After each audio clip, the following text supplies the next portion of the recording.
Rohim, pengemudi truk asal Dusun Beringin, Desa Wonosari, Pagu, Kabupaten Kediri, terkejut saat truk yang dikendarainya memasuki area pemakaman, Kamis, tanggal 31 Maret tahun 2022.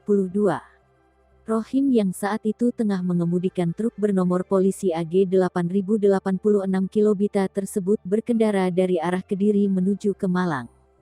Rohim diketahui berangkat saat hari masih gelap. Ia membawa muatan 8 ton beras yang siap dikirimkan.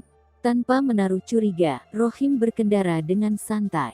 Namun ia dikejutkan ketika tiba-tiba truk yang dikendarainya memasuki area depan pemakaman umum di Desa Pagu, Kecamatan Wates.